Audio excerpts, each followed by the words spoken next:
Hello guys, അപ്പോൾ നമ്മൾ ഇന്ന് നോക്കാൻ പോകുന്ന കോഗ്നേറ്റീവ് സൈക്കോളജി ആണ്. നമ്മുടെ MEPC 1 0001 നമ്മുടെ യൂണിറ്റ് 1 ആയിട്ടുള്ള കോഗ്നേറ്റീവ് സൈക്കോളജിയാണ് നമ്മൾ നോക്കാൻ പോകുന്നത്. സോ ഒരു സിമ്പിൾ ചാപ്റ്റർ ആണ്. സോ എന്താണ് cognitive psychology? First of all ഈ ഒരു സബ്ജക്റ്റിനെ പറ്റി പഠിക്കുമ്പോൾ അല്ലെങ്കിൽ ഒരു സബ്ജക്റ്റിനെ പറ്റിയിട്ട് നമ്മൾ പഠിക്കാനിരിക്കുമ്പോൾ ഫസ്റ്റ് ഓഫ് ഓൾ അറിയണം എന്താണ് cognitive psychology. So cognitive psychology എന്ന് പറയുന്നത് കൂടുതലായിട്ട് ഫോക്കസ് ചെയ്യുന്ന എന്തോ കാര്യങ്ങളിലാണ്. അതായത് ഒരു ആൾ അല്ലെങ്കിൽ ഒരു മനുഷ്യൻ എങ്ങനെയാണ് വിവരങ്ങളും മനസ്സിലാക്കുന്നത്, എങ്ങനെയാണ് പഠിക്കുന്നത്, എങ്ങനെയാണ് ഓർക്കുന്നത്, എങ്ങനെയാണ് ചിന്തിക്കുന്നത്, ഇങ്ങനെയുള്ള കാര്യങ്ങളാണ് എന്ത് ചെയ്യുന്നത് കോഗ്നേറ്റീവ് സൈക്കോളജിയിൽ കൂടുതലായിട്ട് നമ്മൾ ഫോക്കസ് ചെയ്യുന്നത്. അതാണ് പറഞ്ഞിരിക്കുന്നത് perceiving, learning, remember and think about information. ഈ പെർസീവിങ് എന്ന് പറയുന്നത് നമ്മൾ ശ്രദ്ധ അല്ലെങ്കിൽ ശ്രദ്ധിച്ച് ഗ്രഹിക്കുക എന്നാണ് മീനിങ് വരുന്നത് കേട്ടോ. സോ ഇനി അടുത്ത് പറയുവാണെങ്കിൽ കോഗ്നേറ്റീവ് സൈക്കോളജി എന്ന് പറയുന്നത് നമ്മുടെ ഡെയിലി ലൈഫ് അല്ലെങ്കിൽ നമ്മുടെ ദൈനംദിനമായിട്ടുള്ള അല്ലെങ്കിൽ എവറിഡേ ലൈഫിലുള്ള അനുഭവങ്ങൾ, അതായത് ഇപ്പോൾ എക്സാമ്പിൾ പറയുവാണെന്നുണ്ടെങ്കിൽ നമ്മുടെ പാറ്റേൺ റെക്കഗ്നേഷൻ, പിന്നെ നോട്ട് നമ്മൾ എഴുതിയെടുക്കുന്നത്, പിന്നെ ഷോർട്ട് ടൈം മെമ്മറി ചലഞ്ചസുകൾ, നമ്മുടെ പ്രോബ്ലം സോൾവ് ചെയ്യുന്ന സ്കില്ല്, അല്ലെങ്കിൽ പെർസ്പെച്വൽ ഇല്യൂഷൻസ്. അപ്പോൾ ഇങ്ങനെയുള്ള കാര്യങ്ങളൊക്കെയാണ് ഏറ്റവും കൂടുതലായിട്ട് കോഗ്നേറ്റീവ് സൈക്കോളജി ഫോക്കസ് ചെയ്യുന്നത്. ഇപ്പോൾ ഇതിനകത്ത് പറഞ്ഞ പല കാര്യങ്ങളും, pattern recognition, note taking difficulty, short time memory challenge, ഇതെന്താ നിങ്ങൾക്ക് മനസ്സിലായിട്ടുണ്ടാവില്ല, പക്ഷേ ചില ആൾക്കാർക്ക് മനസ്സിലാവും അല്ലേ. അതായത് ഒരാൾക്ക് നോട്ട് എഴുതിയെടുക്കാൻ പറ്റാത്തത്, അല്ലെങ്കിൽ ചില പാറ്റേണുകൾ ഓർത്തിരിക്കാൻ സാധിക്കാത്തത്. ഇപ്പോൾ എക്സാമ്പിൾ പറയുവാണെങ്കിൽ നമുക്ക് എല്ലാവർക്കും അറിയാം, ഒരു ജസ്റ്റ് എക്സാമ്പിൾ പറയുകയാണെങ്കിൽ ഫോണിൻ്റെ ലോക്ക് തന്നെ പല ആൾക്കാരും മറന്നു പോകാറുണ്ട്. ആദ്യത്തെ ദിവസം ലോക്ക് ഇടും, പിറ്റേ ദിവസം ഓർമ്മ ഉണ്ടാവില്ല, രാവിലെ ഓർമ്മ ഉണ്ടാവില്ല അല്ലേ. അപ്പോൾ അതേപോലെ പിന്നെ കാര്യങ്ങളൊക്കെ നമുക്ക് സോൾവ് ചെയ്യാനുള്ള സ്കിൽ ഇല്ലാണ്ട് വരിക. അപ്പോൾ ഇങ്ങനെയുള്ള കാര്യങ്ങളൊക്കെയാണ് ഏറ്റവും കൂടുതലായിട്ട് കോഗ്നേറ്റീവ് സൈക്കോളജിയിൽ ഫോക്കസ് ചെയ്യുന്നത്. ഞാൻ ഈ പറഞ്ഞ എക്സാമ്പിൾസ്, അതായത് ഈ മേലെ പറഞ്ഞിട്ടുള്ള short time memory challenge, problem solving എന്നൊക്കെ പറയുന്ന ചലഞ്ചസുകളോ അല്ലെങ്കിൽ ഈ പറയുന്ന ബുദ്ധിമുട്ടുകൾ എന്ന് പറഞ്ഞാൽ ഒരു മനുഷ്യനെ സംബന്ധിച്ച് അയാളുടെ മനസ്സ് എങ്ങനെ ആയിരിക്കണം അല്ലെങ്കിൽ അയാളുടെ മൈൻഡ് എങ്ങനെ ആയിരിക്കണം എന്നൊക്കെ തീരുമാനിക്കുന്നത് ഈ ഒരു ഡിഫിക്കൽട്ടീസും ഫെയിലുവേഴ്സും ഒക്കെ വെച്ചിട്ടാണ്. അതിപ്പോൾ എക്സാമ്പിൾ പറയുവാണെങ്കിൽ എനിക്ക് ഓർമ്മ നിൽക്കുന്നില്ല, എനിക്ക് നോട്ട് എഴുതാൻ പറ്റുന്നില്ല, അല്ലെങ്കിൽ എനിക്കൊരു പാറ്റേൺ അല്ലെങ്കിൽ ഇപ്പോൾ ഒരാളുടെ ഫേസ് എനിക്ക് ഓർത്തിരിക്കാൻ പറ്റുന്നില്ല. അപ്പോൾ ഇതൊക്കെ പറയുമ്പോൾ ഒരാളുടെ ഡിഫിക്കൽട്ടി അല്ലെങ്കിൽ ഒരാളുടെ ഫെയില്യൂർ, ഒരു മെൻ്റൽ പ്രോസസ്സിനെ ഫെയില്യൂർ ആയിട്ടാണ് നമ്മൾ എപ്പോഴും കോഗ്നേറ്റീവ് സൈക്കോളജി നമ്മൾ കാണുന്നത്. ഇനി അതുമാത്രമല്ല, ഈ പ്രതിഭാസങ്ങൾ അല്ലെങ്കിൽ ഈ ഒരു ഫിനോമിനയെ ഒക്കെ ഇതെല്ലാം നമ്മൾ എന്ത് ചെയ്യുന്നുണ്ട്, കോഗ്നേറ്റീവ് സൈക്കോളജിക്കകത്ത് നല്ല ഡീറ്റെയിൽ ആയിട്ട് നമ്മൾ എക്സ്പ്ലെയിൻ ചെയ്ത് പഠിക്കുന്നു എന്ന് പറയുന്നതാണ്. ഇനി അതുമാത്രമല്ല, പണ്ട് കാലങ്ങളിൽ ഇപ്പോൾ ഹിസ്റ്റോറിക്കൽ നമ്മൾ നോക്കുവാണെങ്കിൽ പണ്ട് കാലങ്ങളിൽ ഒരുപാട് തരത്തിലാണ് കോഗ്നേറ്റീവ് സൈക്കോളജീന് തിയറീസ് ഉണ്ടായിരുന്നത്. എന്നാൽ ഇപ്പോൾ ഈ ഒരു കാലഘട്ടത്തിൽ കോഗ്നേറ്റീവ് സൈക്കോളജിയിലെ തിയറീസൊക്കെ ഒരുപാട് മാറിയിട്ടുണ്ട് കേട്ടോ. പുതിയ പുതിയ ഇന്നോവേഷൻസും പുതിയ പുതിയ തിയറീസും ഒക്കെ നമുക്ക് വന്നിട്ടുണ്ട് എന്നുള്ളതാണ്. പിന്നെ കോഗ്നേറ്റീവ് സൈക്കോളജിയിൽ നമുക്ക് പ്രധാനപ്പെട്ട രീതികൾ എന്ന് പറയുക, അല്ലെങ്കിൽ നമ്മൾ പ്രധാനപ്പെട്ട വേ എന്ന് പറയുന്നത് അല്ലെങ്കിൽ മെത്തേഡ് എന്ന് പറയുന്നത് പ്രശ്നങ്ങൾ അല്ലെങ്കിൽ ആ പ്രശ്നങ്ങൾക്ക് കാരണമായ കാര്യങ്ങൾ ഒക്കെ ഉള്ളിലേക്ക് നമ്മൾ പോയി അല്ലെങ്കിൽ അവലോകനം ചെയ്ത് അല്ലെങ്കിൽ എക്സ്പ്ലോർ ചെയ്ത് എന്ത് ചെയ്യുന്നു, നമ്മൾ അതെന്ത് കാരണത്താലാണ് വന്നത് എന്നുള്ളതിനെ പറ്റി കൂടുതലും ഫോക്കസ് ചെയ്യുകയും പഠിക്കുകയാണ് ചെയ്യുക. അപ്പോൾ ബേസിക്കലി നിങ്ങൾ ഇപ്പോൾ ചിന്തിക്കേണ്ട എന്താണെന്ന് വെച്ചാൽ, എന്താണ് കോഗ്നേറ്റീവ് സൈക്കോളജി ഞാൻ പറഞ്ഞു അല്ലേ. ഇനി കോഗ്നേറ്റീവ് സൈക്കോളജിക്കകത്ത് എന്തൊക്കെയാണ് അല്ലെങ്കിൽ എന്തൊക്കെ സ്റ്റഡീസാണ് കൂടുതലും വരുക എന്ന് പറഞ്ഞു അല്ലേ. ഇനി ആ കാര്യങ്ങളുമായി ബന്ധപ്പെട്ടാണ് നമ്മൾ എന്ത് ചെയ്യുക, പഠിക്കുക എന്നുള്ളതും ഞാൻ പറഞ്ഞു. അപ്പോൾ ഈ രണ്ട് കാര്യങ്ങളാണ് നിങ്ങൾ ശ്രദ്ധിക്കേണ്ടത്. നെക്സ്റ്റ് നമ്മൾ പറയാൻ പോകുന്ന റിസർച്ച് മെത്തേഡ്സ് ആണ്. അതിൽ ഗോൾ ഓഫ് റിസർച്ച് ആണ്. നമ്മൾ എന്തിനു വേണ്ടി റിസർച്ച് ചെയ്യണം? ഒന്ന് ഡേറ്റ ഗ്യാദർ ചെയ്യാം, ഡേറ്റ അനാലിസ് ചെയ്യാം, തിയറി ഡെവലപ്പ് ചെയ്യാം, ഹൈപ്പോത്തസിസ് ഫോർമുലേഷൻ ചെയ്യാം, ഹൈപ്പോത്തസിസ് ടെസ്റ്റിംഗ് ചെയ്യാം, application to real world setting. നമ്മൾ റിസർച്ച് ചെയ്ത കാര്യങ്ങൾ നമുക്ക് എന്ത് ചെയ്യാം, നമുക്ക് ഇപ്പോൾ ഈവൻ ദോ നമ്മൾ കൗൺസിലിംഗ് ഒക്കെ ചെയ്യുവാണെങ്കിൽ നമുക്കത് യൂസ് ചെയ്യാം എന്നുള്ളതാണ്. Understanding the process of cognition including the how and why of thinking എന്നുള്ളത്, എന്തിനു വേണ്ടി ചിന്തിക്കുന്നു, എങ്ങനെ ചിന്തിക്കുന്നു എന്ന കാര്യങ്ങളൊക്കെ നമുക്ക് പഠിക്കാനായിട്ട് പറ്റും. ഇനി നമ്മൾ നോക്കാൻ പോകുന്നത് ഡിസ്റ്റിങ്ക്റ്റീവ് റിസർച്ച് മെത്തേഡ്സ് ആണ്. അതിനകത്ത് പലതരത്തിലുള്ള റിസർച്ച് മെത്തേഡ് ഉണ്ട്. അതിൽ first one is experiment on human behaviour. അതായത് ഒരു മനുഷ്യന്റെ സ്വഭാവത്തെക്കുറിച്ചുള്ള പരീക്ഷണങ്ങളാണ് ഇവിടെ കൂടുതലായിട്ട് ചെയ്യുന്നത്. ഇവിടെ നമുക്കൊരു ലബോറട്ടറി സെറ്റിംഗ്സ് ഉണ്ടായിരിക്കും. ആ സെറ്റിംഗ്സിൽ വെച്ചിട്ട് നമ്മൾ എന്ത് ചെയ്യുന്നു, കൺട്രോൾഡ് സ്റ്റഡി അല്ലെങ്കിൽ നിയന്ത്രിതമായിട്ടുള്ള പരീക്ഷണങ്ങൾ നടത്തുകയാണ് ചെയ്യുക. പക്ഷേ ഇവിടെ ഒരു പ്രശ്നമുണ്ട്.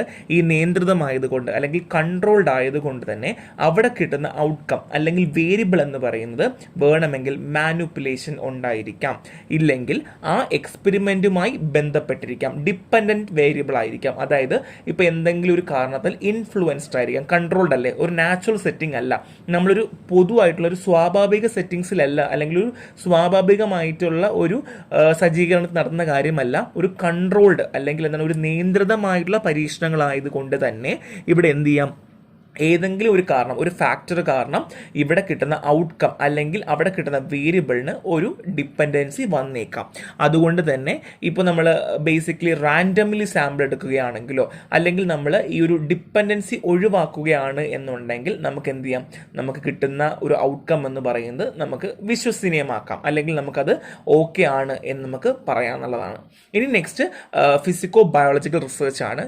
ഇവിടെ കൂടുതൽ നമ്മൾ കൊഗ്നേറ്റീവ് പെർഫോമൻസ് നമ്മൾ തിരിച്ചറിയുന്നത് പല ടെക്നിക്കുകൾ വെച്ചിട്ടാണ്. ഇപ്പോൾ postmortem brain analysis, brain imaging, അതായത് നമ്മളെ ബ്രെയിനിൻ്റെ വർക്കിംഗ് എങ്ങനെയാണെന്നുള്ള ഇമേജിങ് ചെയ്ത് നോക്കുന്നു. ഇപ്പോൾ എക്സാമ്പിൾ പറയുവാണെങ്കിൽ EEG, MRI, CT സ്കാൻ പോലുള്ള കാര്യങ്ങൾ ചെയ്യുന്നു. അല്ലെങ്കിൽ മരിച്ചതിന് ശേഷം നമ്മൾ ബ്രെയിനിൻ്റെ ഡെവലപ്മെൻറ്റ്, അല്ലെങ്കിൽ ബ്രെയിൻ ഡെവലപ്മെൻറ്റ് സെൻസ് മരിച്ചതിന് ശേഷം ബ്രെയിനിൻ്റെ ആക്ടിവിറ്റീസ് എങ്ങനെയാണ്, ആ ആക്ടിവിറ്റി ഡെവലപ്മെൻറ്റ് എങ്ങനെയാണ് എന്നുള്ള കാര്യങ്ങളൊക്കെ നമ്മൾ നോക്കുന്നു എന്നുള്ളതാണ്. അത് നമ്മൾ ഉപയോഗിക്കാറുണ്ട്.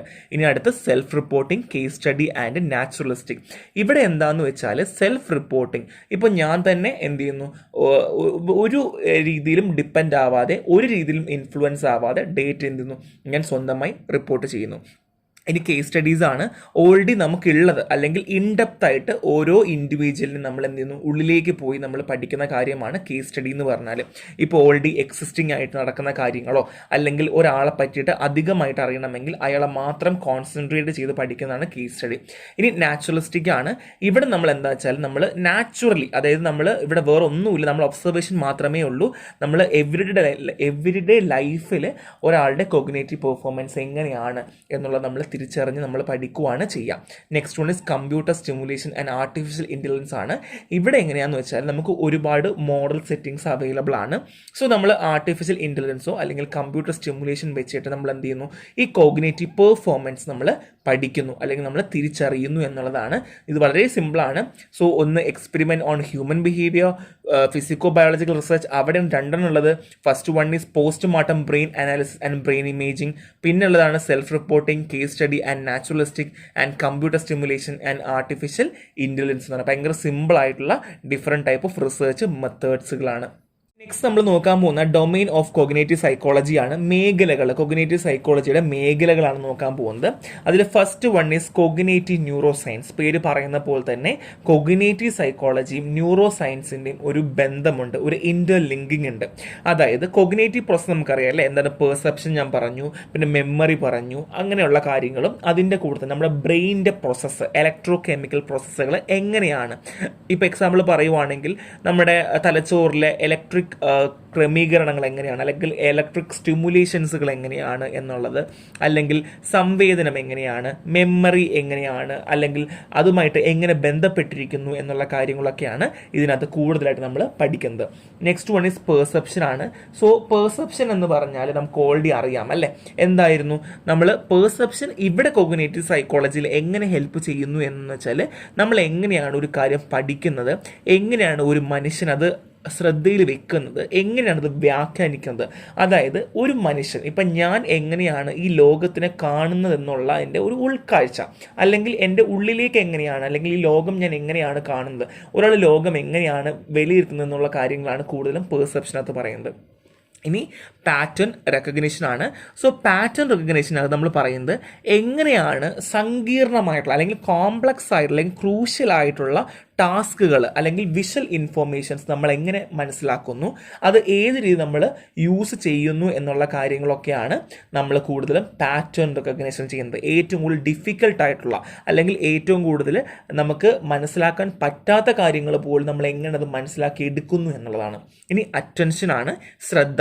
പേര് പറയുന്ന പോലെ തന്നെ നമ്മൾ ഈ ശ്രദ്ധ എന്ന് പറയുമ്പോൾ എന്താണ്, നമ്മളൊരു കാര്യം പഠിക്കുവാണല്ലേ, അപ്പോൾ വേറെ ഒരു ഡിസ്ട്രക്ഷനും ഇല്ലാതെ അല്ലെങ്കിൽ വേറെ ഒരു പ്രശ്നവും ഇല്ലാതെ നമ്മളൊരു കാര്യം ശ്രദ്ധിച്ച് മനസ്സിലാക്കി പഠിക്കുന്ന കാര്യമാണ് അറ്റൻഷൻ.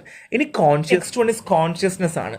കോൺഷ്യസ് എന്താണ്? ബോധം അല്ലേ? സോ ബോധം എന്ന് പറയുന്നത് വെറും അറ്റൻഷൻ പോലെയല്ല, അറ്റൻഷൻ പോലെ നമ്മൾ പറയുകയും ചെയ്യരുത്. അതായത് കോൺഷ്യസ്നെസ് കൊണ്ട് ഉദ്ദേശിക്കുന്നത് നമുക്ക് ആന്തരികവുമായിട്ടും ബാഹ്യവുമായിട്ടുള്ള സാഹചര്യങ്ങളെ കുറിച്ചുള്ള അവബോധമാണ് ഇവിടെ കൂടുതലായിട്ട് കോൺഷ്യസ്നെസ്സിൽ പറയുന്നത്.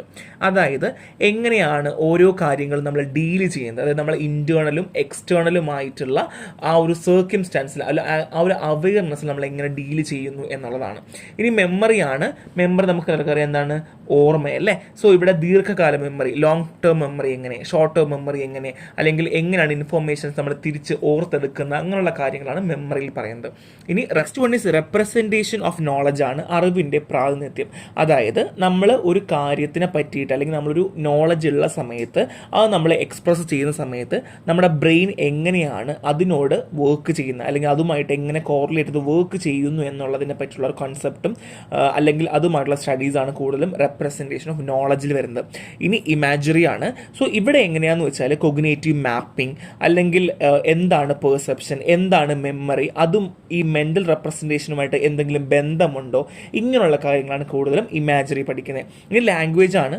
പറയുന്ന പോലെ തന്നെ നമുക്ക് എല്ലാവർക്കും അറിയാം, കുഞ്ഞിലെ മുതൽ നമ്മൾ ഓരോ അക്ഷരങ്ങൾ പഠിക്കുമ്പോഴും അല്ലെങ്കിൽ ഓരോ വാക്കുകൾ പഠിക്കുമ്പോഴും അത് നമ്മളെ പറ്റി പഠിക്കുന്നല്ലേ, നമ്മളതിനെ പഠിച്ച് നമ്മളിങ്ങനെ ബ്രെയിനിലേക്ക് കയറ്റുവാണ് അല്ലേ. സോ അതേ സമയത്ത് തന്നെ അല്ലെങ്കിൽ ഇങ്ങനെ ചെയ്യുന്ന സമയത്ത് നമ്മുടെ ബ്രെയിൻ എങ്ങനെ ഇൻഫ്ലുവൻസ് ആവുന്നു, നമ്മൾ എങ്ങനെയാണത് പഠിക്കുന്നത്, അല്ലെങ്കിൽ അങ്ങനെയുള്ള കാര്യങ്ങളാണ് കൂടുതലായിട്ട് നമുക്കിവിടെ പഠിക്കുന്നത്.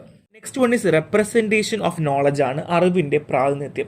അതായത് നമ്മൾ ഒരു കാര്യത്തിനെ പറ്റിയിട്ട് അല്ലെങ്കിൽ നമ്മളൊരു നോളജ് ഉള്ള സമയത്ത് അത് നമ്മൾ എക്സ്പ്രസ് ചെയ്യുന്ന സമയത്ത് നമ്മുടെ ബ്രെയിൻ എങ്ങനെയാണ് അതിനോട് വർക്ക് ചെയ്യുന്നത്, അല്ലെങ്കിൽ അതുമായിട്ട് എങ്ങനെ കോറിലേറ്റ് ചെയ്ത് വർക്ക് ചെയ്യുന്നു എന്നുള്ളതിനെ പറ്റിയുള്ള ഒരു കോൺസെപ്റ്റും അല്ലെങ്കിൽ അതുമായിട്ടുള്ള സ്റ്റഡീസാണ് കൂടുതലും റെപ്രസെൻറ്റേഷൻ ഓഫ് നോളജിൽ വരുന്നത്. ഇനി ഇമാജറി ആണ്. സോ ഇവിടെ എങ്ങനെയാണെന്ന് വെച്ചാൽ കൊഗ്നേറ്റീവ് മാപ്പിംഗ്, അല്ലെങ്കിൽ എന്താണ് പെർസെപ്ഷൻ, എന്താണ് മെമ്മറി, അതും ഈ മെൻ്റൽ റെപ്രസെൻറ്റേഷനുമായിട്ട് എന്തെങ്കിലും ബന്ധമുണ്ടോ, ഇങ്ങനെയുള്ള കാര്യങ്ങളാണ് കൂടുതലും ഇമാജറി പഠിക്കുന്നത്. ഇനി നോക്കാൻ പോകുന്ന ലാംഗ്വേജ് ആണ്. സോ എല്ലാവർക്കും അറിയാം അല്ലേ, ഭാഷ, നമ്മൾ സംസാരിക്കുന്ന രീതി. അപ്പോൾ വെറുതെ നമ്മൾ ജനിച്ചുകൊണ്ട് സംസാരിക്കുകയാണ് ചെയ്യുക അല്ലല്ലേ, നമ്മൾ അത് എക്സാമിൻ ചെയ്യുന്നു, അല്ലെങ്കിൽ നമ്മളത് ഒബ്സേർവ് ചെയ്യുന്നു, പ്രോസസ്സ് ചെയ്യുന്നു, എക്സ്പ്രസ് ചെയ്യുന്നു. ഈവൻ ദോ നമ്മുടെ കൊഗ്നീഷൻ ആയാലും അല്ലെങ്കിൽ ഈ പെർസെപ്ഷനും ആയാലും എല്ലാം ഇതുമായിട്ട് ബന്ധമുണ്ട്. അപ്പോൾ നമുക്ക് എക്സ്പ്രസ് ചെയ്യണമെങ്കിലോ നമുക്കൊരാൾക്ക് പറഞ്ഞു കൊടുക്കണമെങ്കിലോ നമ്മൾ യൂസ് ചെയ്യുന്ന ആ ലാംഗ്വേജ് അല്ലേ, അതിനെപ്പറ്റി ഒരു നോളജ്, അതൊക്കെ പഠിക്കുന്നത്. അപ്പോൾ ഇതുമായിട്ട് നമുക്ക് എന്തുണ്ട്, കൊഗ്നേറ്റീവ് സൈക്കോളജിയുമായിട്ട് ബന്ധമുണ്ട്. ഇനി ഡെവലപ്മെൻറ്റ് സൈക്കോളജിയാണ്. സോ ഇവിടെ നമ്മൾ ലൈഫ് സ്പാൻ, ചൈൽഡ്ഹുഡ് അഡോളസെൻസ്, അല്ലെങ്കിൽ എങ്ങനെയാണ് കൊഗ്നേറ്റീവ് സ്ട്രക്ചർ ഈ ഒരു എൻറ്റയർ ഫ്ലോ പ്രോസസ്സിൽ വർക്ക് ചെയ്യുന്നത് എന്നുള്ള കാര്യങ്ങളൊക്കെയാണ് കൂടുതലായിട്ട് ഡെവലപ്മെൻറ്റ് സൈക്കോളജിയിൽ പഠിക്കുന്നത്. Next one is thinking and concept formation ആണ്. സോ ഇവിടെ എങ്ങനെയാണെന്ന് വെച്ച് കഴിഞ്ഞാൽ നമ്മൾ ചിന്തിക്കുന്നത് അല്ലെങ്കിൽ നമുക്ക് ചിന്തിക്കാനായി നമ്മളെ സഹായിക്കുന്നത് എങ്ങനെയാണ് പുതിയ പുതിയ ചിന്തകൾ വരുന്നത്. അതുമാത്രമല്ല നമ്മൾ എങ്ങനെയാണ് നമുക്ക് ആവശ്യമായ രീതിയിൽ നമ്മൾ പല കാര്യങ്ങളും മനസ്സിലാക്കിക്കൊണ്ട് നമ്മൾ ഇൻഫോർമേഷൻ പ്രോസസ്സ് ചെയ്യുന്നത്, എങ്ങനെയാണ് കൺസെപ്റ്റ് ഫോം ചെയ്തെടുക്കുന്നത് എന്നുള്ള കാര്യങ്ങളാണ് കൂടുതലായിട്ട് ഇവിടെ ഡീൽ ചെയ്യുന്നത്. പിന്നെ പറഞ്ഞത് ഹ്യൂമൻ ആൻഡ് ആർട്ടിഫിഷ്യൽ ഇൻ്റലിജൻസ് ആണ്. ഇവിടെ നമ്മൾ ഉദ്ദേശിക്കുന്നത് ഞാൻ നേരത്തെ പറഞ്ഞതുപോലെ തന്നെ ഒരുപാട് കമ്പ്യൂട്ടർ മോഡൽസ് ഉണ്ട്, ഒരുപാട് എക്സിസ്റ്റിംഗ് മോഡൽസും ആർട്ടിഫിഷ്യൽ ഇൻ്റലിജൻസിൻ്റെയും യൂസ് വെച്ചുകൊണ്ട് നമ്മൾ കൊഗ്നേറ്റീവ് പ്രോസസ്സ് എങ്ങനെയാണ് വർക്ക് ചെയ്യുന്നത് അങ്ങനെ സ്റ്റിമുലേറ്റ് ചെയ്തുകൊണ്ട് കൂടുതലായി നമുക്ക് എല്ലാവർക്കും ഒരു ഹ്യൂമൻ എറർ ഉണ്ടല്ലേ. സോ ഇതിൻ്റെ ഏറ്റവും വലിയ അഡ്വാൻറ്റേജ് നമുക്ക് ഹ്യൂമൻ എറർ കുറയ്ക്കാൻ പറ്റും എന്നുള്ളതാണ്. സോ എറർ ഫ്രീ ആയിട്ട് ആർട്ടിഫിഷ്യൽ ഇൻ്റലിജൻസ് യൂസ് ചെയ്തുകൊണ്ട് ഹ്യൂമൻ ഇൻ്റലിജൻസിനെയും അതിനൊക്കെ നമ്മൾ എക്സ്പ്ലോർ ചെയ്യുവാണ്. ഒരുപാട് മോഡൽസ് വെച്ച് നമ്മൾ എക്സ്പ്ലോർ ചെയ്യുകയാണ് ചെയ്യുന്നത്. അപ്പോൾ ഇത്രയുമാണ് ഡൊമൈൻസ് ഉള്ളത്. ഇത്രയുമാണ് നമ്മൾ കഴിഞ്ഞ ക്ലാസ് വരെ പഠിച്ചത്. അപ്പോൾ നെക്സ്റ്റ് ബ്രീഫ് ഹിസ്റ്ററി നമുക്ക് നെക്സ്റ്റ് ക്ലാസ് നോക്കാം. Thank you.